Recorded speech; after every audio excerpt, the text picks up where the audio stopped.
Hi guys, and welcome back to Geezer Grills. Today we are going to do, as you can see, spare ribs. First of all, what I like to do is have a little look at them, clean them up, make them look nice and tidy. So at least when you're looking at them on the grill, they look pretty. So we get rid of all this shite. The side, clean lovely.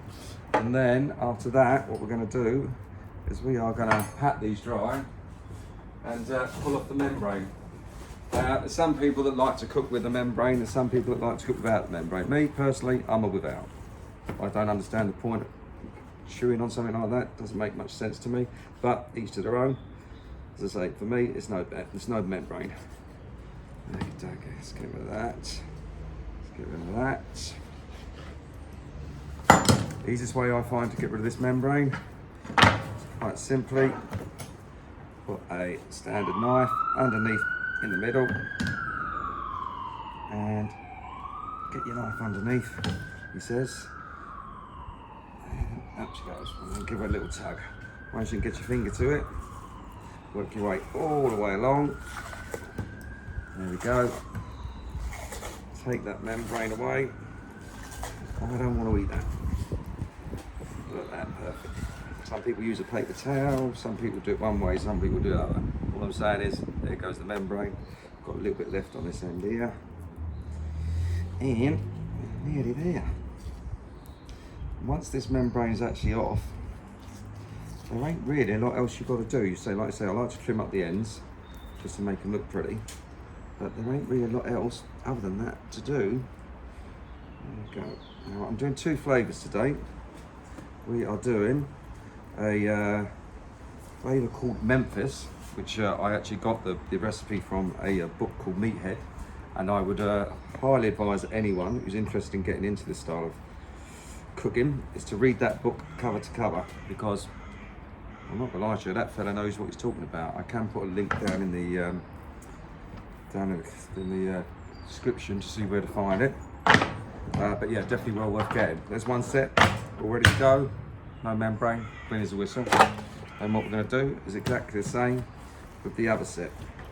And as you can see, look at that. Two sets of ribs, all ready to go. Membrane's gone. Nice and flexible. Nice and flexible. Pickle French is what us UK people would call hot dog mustard. I'm going to literally smother the back. I like to put it on both sides, as I say. It's not really for taste or anything like that, it's just to help your rub stick to it. Other than that, it doesn't do much else, to be honest.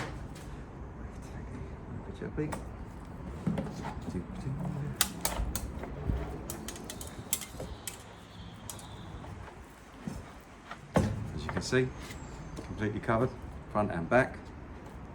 Always start on the back with your rub, which is next. Now, I'm not actually going to put any rub on this one, and I'll tell you for a reason why. Is the fact that I'm going to do what's called a, well, I actually call these Regina ribs. The reason I call them Regina ribs is because for my my late mother-in-law's just passed, I used to have to make her salt and pepper ribs because she couldn't eat garlic. So hence now they're called Regina ribs. Okie dokie. So we are going to start with this rub here. Now we're going to be generous with it, okay? We're going to be plenty generous with it. As I say, on both sides, I want to make sure the rib is completely covered.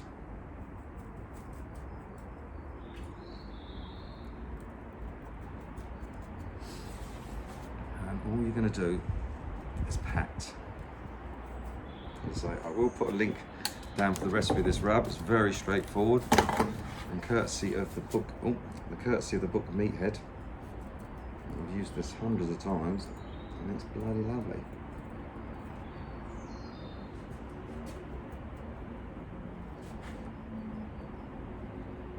Okay.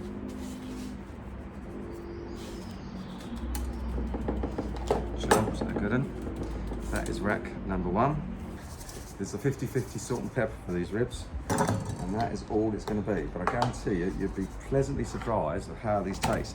I'm not going to use a binder. Literally 50-50 salt and pepper. front and back. It's amazing flavour profile that you do when you get when you just use something like this. As I say, let's put that over.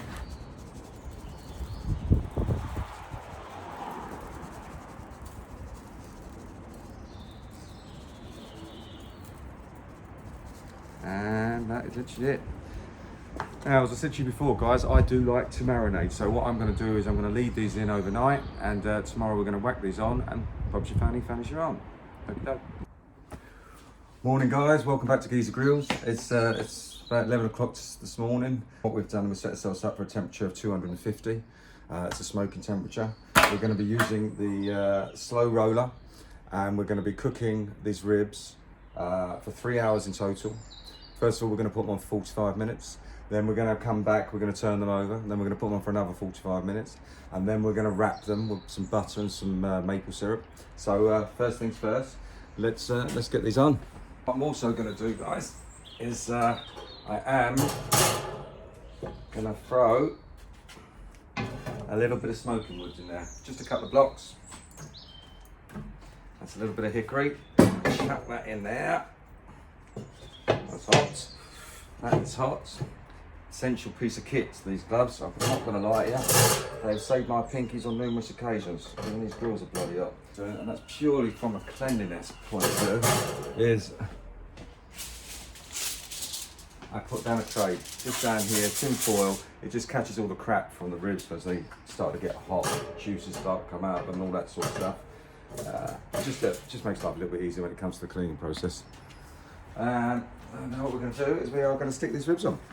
Pretty straightforward, not hard work. The marination process is taking its toll. As you can see, we have our salt and peppers, and then we have our, I can't remember, St. Louis or Memphis. I'm literally going to pop these straight on.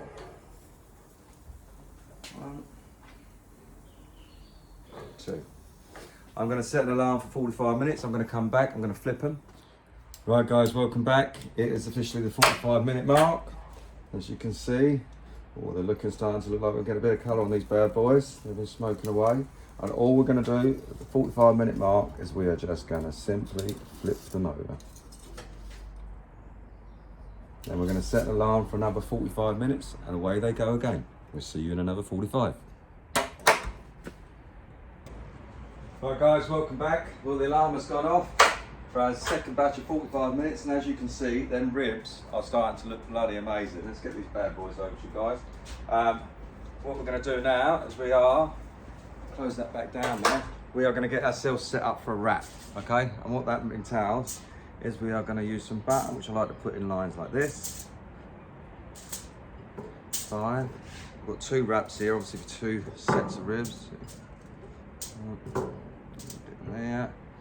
A bit in there, a little bit in there. Then we're going to take some brown sugar, a little bit of a sprinkle.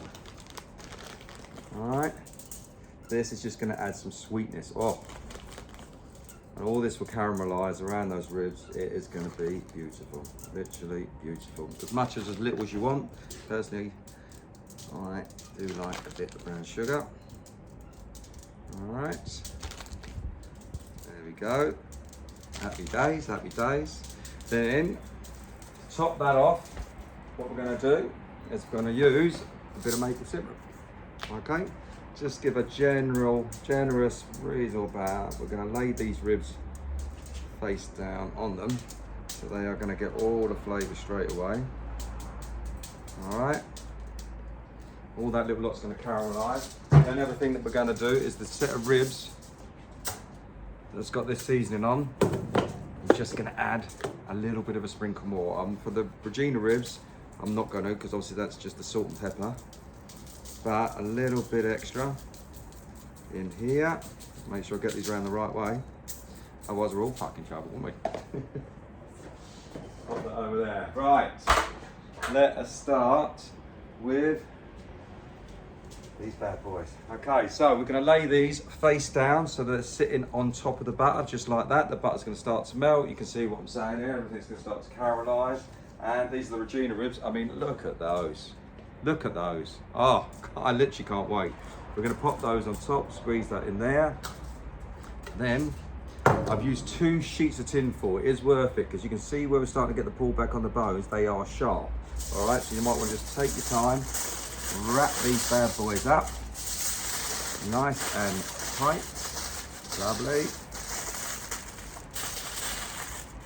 Lovely. And then same way down. So all that lovely stuff. This is literally, we're going to go. Sorry, turn this up the other way. So all of that is going to melt and drizzle all over the top of the ribs. Okay. All right. So same again for this rack. Again, just watch those bones because they can pierce, and we don't want to pierce it and all that juice falling out all over the place. Okay. Look at that. Simple. Then once again, we're going to put these back on the grill, close the lid. We're going to set an alarm for 45 minutes. Back again, then we're going to flip them, put them on for about another 20 odd minutes, and then we're going to, well, one set we're going to add some barbecue sauce. Hi guys, welcome back. We are getting close, 10 minutes left. Now what I am going to do, this side here is my salt and pepper Regina ribs, and this side here is my St. Louis or my Memphis, I can't remember which one they are. And what I'm going to, oh my God, look at that. For the last 10 minutes, I'm going to open these ones up. I'm going to turn them over, and then, oh my God, look at that. Look at that. You cannot be upset with them. They look absolutely stunning. And then what I'm going to do is using a homemade barbecue sauce, okay, which I will do another video on to show you the recipe. I am literally going to cover these. Oh my God, you can see that looks stunning. Absolutely stunning. Oh my God, I can literally feel my fucking mouth filling up with water. Do you know what I mean? These are going to be bloody amazing. So I'm going to put plenty on there for the last 10 minutes of the cook. Let these start to tacky up. Literally, it's only going to take 10 minutes. And then we will bring them to the chopping board. And you guessed it, it's taste time. I literally cannot fucking wait. I am starving. Right guys, it is time. Finally, after 3 hours, these bad boys are ready. Happy days. First of all, we are going to bring these ones out. Oh, these are going to be hot. Look at that. Let's take them off of there and get these on the rack. The sauces now, you can see how, look how tacky that sauce is now. See that? They are going to be unbelievable. Absolutely unbelievable. Look. Oh. I literally cannot wait to get into these bad boys. And then we've got our salt and peppers. Bring these over. Our Regina ribs. Shut that down, don't need that anymore. And here we go. Let's get rid of that juice into there. Oh, there's a lovely pullback on those ribs. Look at that. Look at that. Let's bring these out. There we go. 1, 2, 3. Oh my God. You cannot be upset with that. Look at that. Let's take these out. Let's literally run the knife right down the middle. Oh, can you look at that? I barely having to touch these. Barely touching them, and they are literally breaking apart. Let's try this first. Oh, let's pick that up. If you could smell this, guys, I promise you. Oh, that is what you call a rib. I'm telling you now, there's nothing you can be upset about that. That's just the one flavour. Now what we're going to do is we're going to go do exactly the same but over this side. We're going to go right down in the middle. If you see how easy that knife went through there, you see that? Look at that. That just shows you how succulent that is. Oh my God, look, look, completely clean bone. That just shows you just how well these ribs have been cooked. I mean, I'm not going to lie to you. Good, just look at that. Hold on a sec, just bear with me 2 seconds. Oh, fuck me, can't I? I'm telling you now, you serve this up to anyone you know, they are not going to be unhappy. You take care, guys. I'll see you next time.